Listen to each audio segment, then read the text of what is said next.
Night in the next 60 minutes on the news, which is live also on Love 99.5 FM in Kumasi and over 30 affiliates across Ghana's 16 regions, also live on Facebook. Tonight, government raises against time to avert looming crisis on university campuses as university teachers and staff, that's UTAG and TEU, kick off the year with major industrial actions. National Secretariat had decided that as from the 10th of this month, we all are going to go on strike nationwide. The patience of members of TEU has actually run out. That is why this time around, NEC has to take a decision for us to take an industrial action. We have details in here from the Education Ministry. Plus, policy think tank Himani Africa reiterates calls for a cancellation of the teacher trainee allowances, but the trainees are strongly opposed. So basically, we are in a crisis when it comes to the infrastructure deficit. But for the cancellation or the scrapping of the allowances, we as an association do not side with such opinions. Let people take loans and pay back. I mean, that's what we all did when we were in the university. I don't see why I should be feeding grown-up people and at the same time giving them money for attending, wanting to be teachers. Also, strike by certified registered anaesthetist begins to bite. We'll hear from a breast cancer patient who was turned away at the Wale Wale Government Hospital following the industrial action. I'm from Wale Wale. I have been here for 9 days today.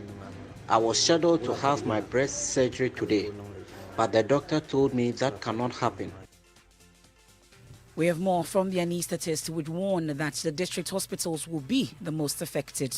The city hospitals have no option than to shut down the elective cases, and many of the emergencies that cannot withstand the place were sent to Kompanoche, Kolebu. Also in this package, We made mention of the vaccination mandate. We said we start in January. We haven't actually put a date of start to it. vaccine mandate here to be instituted, but you may still be turned away from public offices for not vaccinating. The warning from the Ghana Health Services as scores of people are denied entry into some government offices on first working day of 2022. Because last time when I came, in all my transactions, they never requested for any vaccination card. If they insist, then I would have found this and brought it. But you don't know where you placed your... I can't, but I know I have... In business. A boost for local industry and job creation. Association for Ghana Industries upbeat about reversal of benchmark values on some imported items which took effect today. And in sports, former Black Stars midfielder Larry Kinson believes Milovan Rajevac could struggle to win the Africa Cup of Nations with his crop of players. We'll bring you more details in the next 50 minutes. And later in the bulletin. To play, I make a competition, she make it, and I make it, shut up while it in baby. Burn a boy and shut up, give them headache. When I kill you, we kill them, man, And the Ghana-Niger war continues, this time not about jollof or football. We hear from entertainment pundit Mr. Logic on the Shatta Wale and Burna Boy feud. That argument, all Ghanaians should have supported Shatta. Because it's the truth. Anybody who has lived in Nigeria, that Nigerians don't support Ghanaian music. We have that and more in tonight's edition of Newsnight. Please do well to join me with your thoughts and comments. It's via WhatsApp on 055 11 997. You're also watching not live on Facebook. You can leave your comments there. I am Emefa Apau. Details shortly.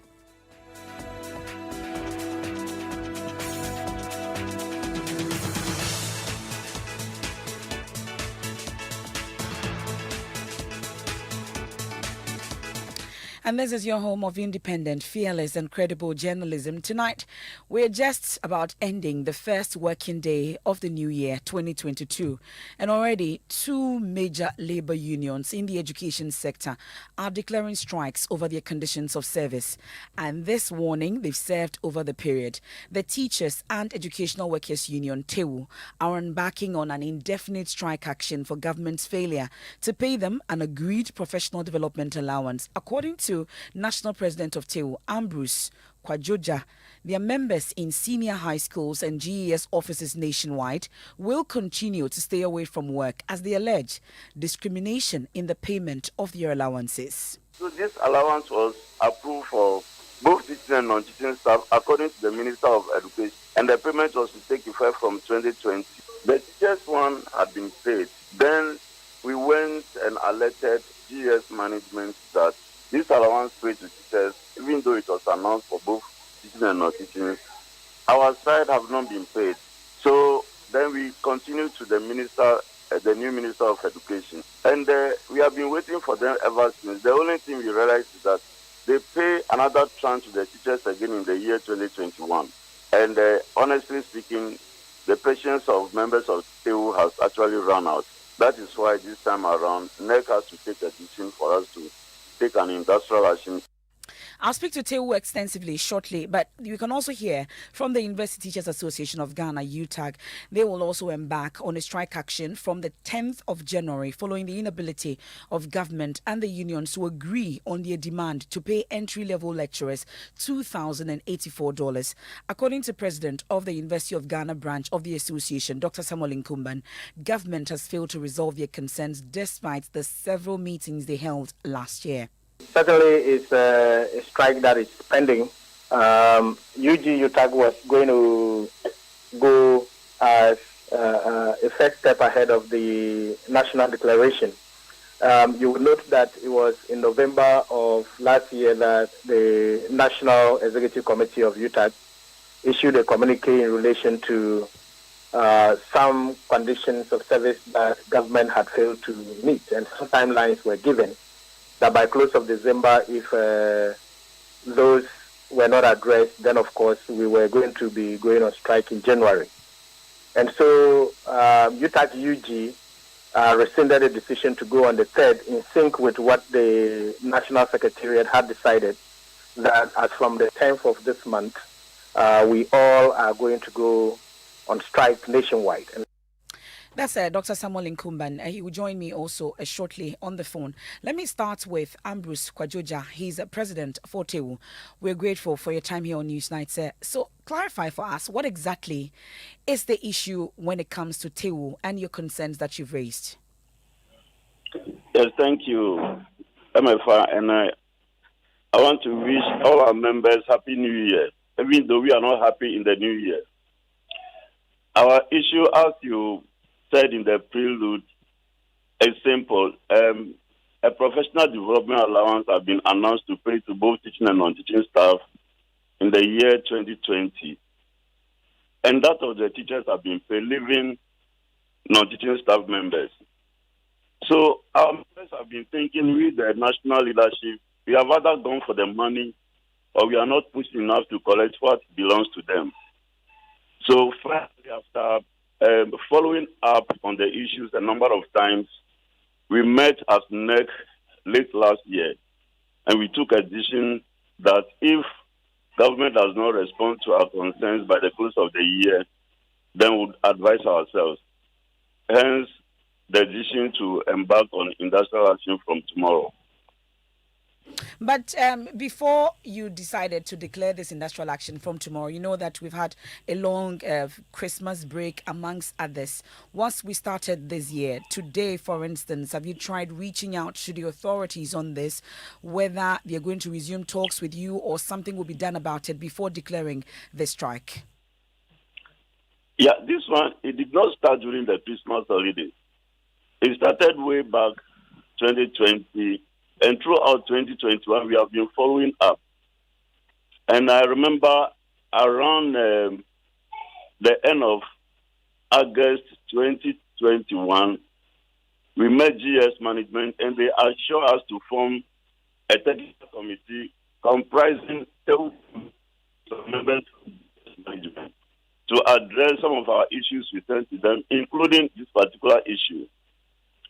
And since that time, the technical committee, we only were told that membership of technical committee is so and so, but first meeting has not been done ever since. So we saw that as dragging of feet and deliberately disregarding non-teaching staff.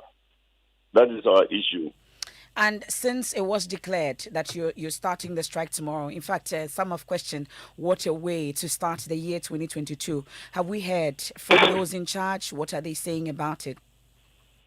Just like I said from the beginning, even though every wishing all members Happy New Year, our members are not happy. So they are starting the year with sadness. That is why we can't go to work when we are sad, you understand? Nobody can be working when you start. We all have to be joyful when we're working and be happy when we are working. Because work goes with happiness. So if you are working and you are not happy, your productivity will be very low, which we don't want to happen. But since it was declared, we've not heard anything just yet, have you? And not yet. Is this strike, would you say, a legal one? Because we may be hearing from the NLC soon, asking that you return to work because the strike is illegal, amongst others. Well, as far as we are concerned, our strike is not illegal. We notified National Labour Commission and the appropriate bodies as stated in the Labour Act, Article 159.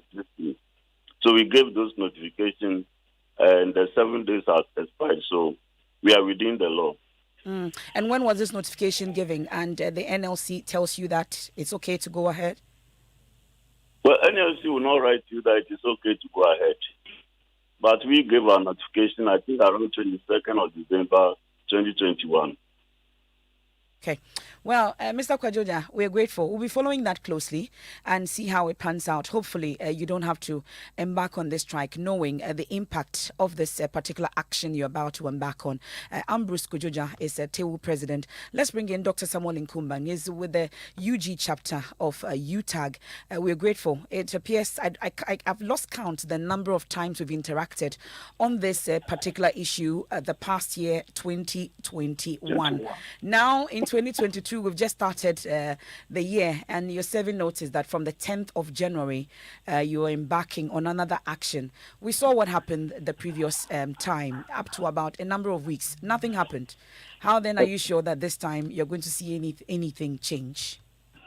Well, of course, we had been magnanimous sufficiently to say that on the basis of some agreements that we had reached and some timelines that we had given ourselves, we would suspend our industrial action in the hope that government will meet its part of the bargain by way of the timelines that we had given ourselves. And so we have done what we needed to do by way of being sufficiently reasonable and considerate in relation to parents and students who were in school at the time. And so we've gotten to the point where we think that those timelines have not been abided by the side of government, and they have not formally communicated anything to us in relation to the fact that these were your demands, this is where we are with dealing with them, and this is how we intend to resolve the matters between UTAG and government. And so on the basis of that, we would have no option but to consider this option again, resuming the strike that we suspended sometime in August of last year.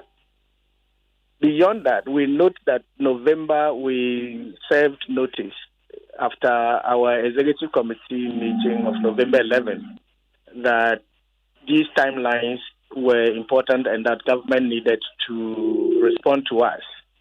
And also, sometime 22nd or 20th of this month, we still notified our stakeholders on the side of government that we were intending to take this action. And as we speak, we've not had any formal feedback as to how they intend to engage with us and to resolve the matters amicably. That's interesting timeline that you put out. So since November, ending of November, thereabout, that you communicated officially about this. 11th November. And nothing has been said about it because we know that a number of meetings were held between your side, the Labour Ministry, and you raised concerns about the Finance Ministry not participating fully in these meetings. But previously, did you get any indication that government was willing